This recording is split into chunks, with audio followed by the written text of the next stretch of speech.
د نړۍ په کچه د امریکا سرګره اداره CIA تر ټولو ادارو لویه، خطرناکه او د لوی ځواک لرونکې ده.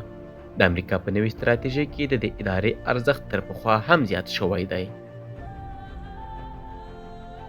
ویاړو چې د CIA پټې جګړې اثر پښتو ژباړه درنو لوستونکیو ته په مخ کې ږدو.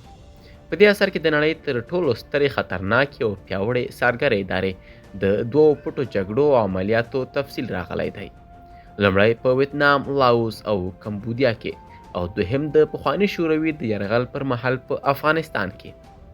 په دې اثر کې به تاسو د دې سرګرې ادارې د هغو کړو وړو څو تفصیلي داستانونه ولولئ چې د هالیوډ په فلمونو کې نن په سینما او تلویزیون کې موږ او تاسو ورته نندارې هره ورځ وینو.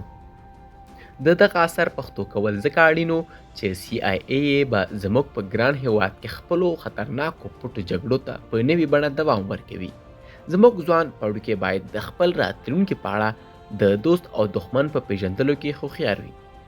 د مبارک حدیث د ارشاد له مخې له یوه سوري څو ځله ونه چیچل شئ.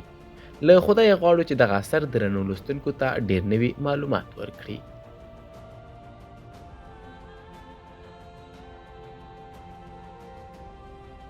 د خپرندوی یادښت: له ویتنامه تر افغانستانه د CIA د پټو جګړو بهیر. د نړۍ په کچه د امریکا سرګره اداره CIA تر ټولو ادارو لویه، خطرناکه او د لوی ځواک لرونکې ده. د امریکا په نوې ستراتیژۍ کې د دې ادارې ارزښت تر پخوا هم زیات شوی دی. د امریکا په نوې پوځي ستراتیژۍ کې پر 3 برخو تکیه شوې: د سرګرې ادارې جال، نوې ټکنالوژۍ چې ډرون پکې شاملې دي، او کرایي قراردادي پوځیان لکه بلک واټر او نور. CIA د امریکا د ځواک د ملا تیر حیثیت لري. تیر زیږدیز کال 2014 زیږدیز د جون په لومړیو کې د CIA یو مامور ادوارډ سنوډن په روسیه کې پناه واخیسته، او د CIA په لکونو رازونه یې افشا کړل. په دې کې دا هم افشا شوه چې د وړکیو هیوادونو څه چې د لویو ملګریو هیوادونو د چارواکیو ټلیفوني مکالمې هم د دوی لخوا اوریدل کیږي. په دې کې د جرمني د صدر اعظمې انګلا مارکل ټلیفوني مکالمې هم وې چې لوی غوغاوې راپارولې وې. اډوارډ سنوډن امریکا ته د خوږ ګوتې په څیر شو، او د ده پر سر یې له روسیې سره اړیکې لانجمنې شوې. هغه وخت په وخت څو ځله ډېر بوږونکي معلومات افشا کړل، چې وروسته د امریکا ولسمشر باراک اوباما نړیوالو دوستانو ته دا زیری ورکړ چې ګواکې خپلې سرګرې ادارې به په پردي پابندي کړي چې نور به د دوستو هیوادونو د چارواکیو ټلیفوني مکالمې نه اوري. د ولسمشر اوباما د دې ارادې په وړاندې داسې لوري هم وو چې ویل یې چې هیڅکله به هم باید پر CIA محدودیتونه وضع نشي، ځکه چې دا د امریکا د ګټو پر خلاف دی. اوس که ظاهرا محدودیتونه وضع شي، هم عملي اړخ یې څوک تضمینولی نشي. دا د دې ادارې د کړنو یو اړخ دی. په رښتینې معنا نن تقریبا ټوله نړۍ د امریکا تر سرګرو سترګو لاندې ده. د 2014 زیږدیز د سپتمبر په 8 واشنګټن پوسټ امریکایي ورځپاڼې د CIA په باب یو لړ معلومات خپاره کړل. لیکلي یو: CIA 850 تنه مامورین او جاسوسان لري. له دې جملې څخه یې 265,000 تنه د امنیتي کمپنیو قراردادیان دي. ریمنډ ډیوس نومي چې په 2009 زیږدیز کې د پاکستان په لاهور کې د 2 تنو له وژلو وروسته ونیول شو. یو له همدغسې قراردادیانو څخه و چې په دې هیواد کې پراخه شبکه ایجاد کړې وه. واشنګټن پوسټ لیکي چې د CIA مامورین په پوځ او ډیپلوماتانو کې ګمارل کیږي. هغه کمپنۍ چې دوی ورسره اړیکې او معاملې لري شمېر یې تر 3,000 پورې رسیږي، چې په دې کې بلک واټر او زیورلډ هم شامل دي. واشنګټن پوسټ لیکي چې د دفاع وزیر رابرټ ګیټس، یعنی د راپور د خپرېد پر مهال د دفاع وزیر و، دته هم د دوی شمېر او هغه ځایونه چې دوی پکې فعالیت لري معلوم نه دي.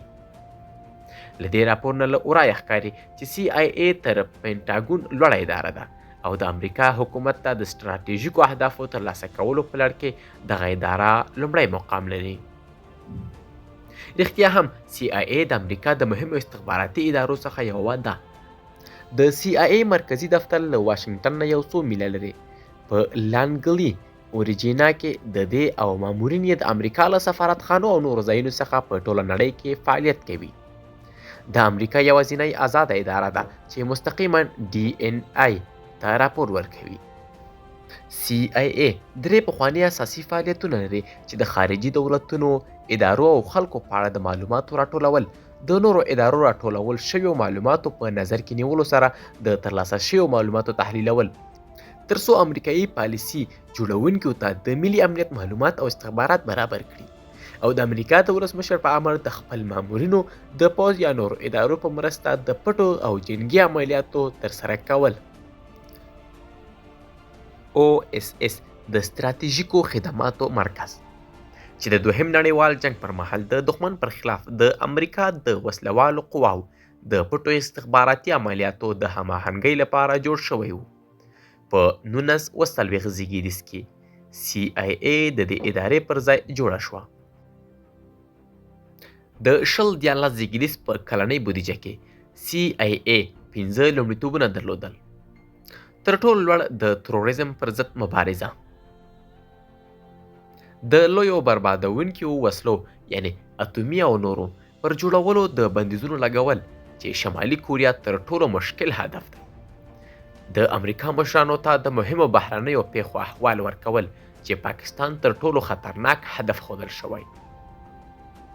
د استخباراتو ضد چې چین، روسیا، ایران، کیوبا او اسرائیل اساسي اهداف ښودل شوي. په یو بل راپور کې پاکستان، ایران، افغانستان، چین او کوریا د استخباراتي لومړیو اهدافو په کتار کې یاد شوي دي. CIA پراخ تشکیلات لري. صحافي دفترونه یې په لاندې ډول دي. یو خاص دفتر د عراق لپاره او نور صحافي د تحلیل او ارزونې دفترونه چې لاندې ځایونه تر پوښښ لاندې نیسي. د منځني ختیځ او شمالي افریقا دفتر، د جنوبي اسیا د تحلیل او ارزونې مرکز، د روسیې او اروپایي هیوادونو د تحلیل مرکز، د آسیا، لاتین امریکا او افریقا د تحلیل مرکز.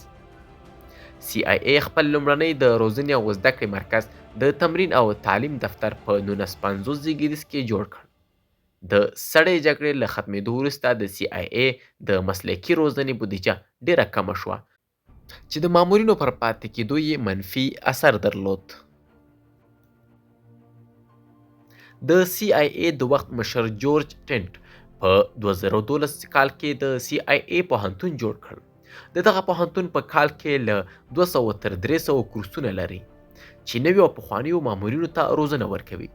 دغه پوهنتون د ملي استخباراتو پوهنتون په همکارۍ کار کوي. د عملیاتي محصلینو افسرانو د وروسته زده کړو لپاره یوه خاصه ساحه په پیري کمپ ویلیمسبرګ کې له ورجینا سره نږدې ده. د محصلینو انتخابېدل او د پرمختګ څارنه د OSS د پروسس څخه اخیستل شوې ده او اضافي د ماموریت روزنه په هاروی پوینټ شمالي کیرولینا کې ترسره کیږي. د امریکا د استخباراتو د عمومي بودیجې معلومات پټ دي. د 1949 مرکزی استخباراتي ایجنسۍ د قانون له مخې د مرکزی استخباراتو ډایرکټر یوازینی مامور دی چې پرته له حسابه هر څومره دولتي پیسې مصرفولی شي. د CIA لپاره د 2014 زیږدیز کال بودیجې د ټولې بودیجې 28% کیږي او تقریبا 50% د ملي امنیت د ادارې له بودیجې څخه زیاته. CIA له NRO څخه کارکوونکي نیسي چې اصلا د CIA او د امریکا هوایي ځواک یو ګډ دفتر دی چې نظامي جاسوسي سټلایټونه استعمالوي. د خاصو ډلو خدمات د CIA او ملي امنیت ادارې NSE ګډ دفتر دی چې په نړۍ کې د پټو څارنو کار په سفارتخانو او خطرناکو ساحو کې ترسره کوي. د CIA کړنلارې او فعالیتونه تقریبا د انګلستان د CIS یا MI6 استرلایي پټو استخباراتو خدمات، ISIS مصري عمومي استخباراتو خدمات، روسي خارجي استخباراتو خدمات SVR، د هند را، د پاکستان ISI، د فرانسې DGSI او اسرائیلي موساده سره یو شان دي.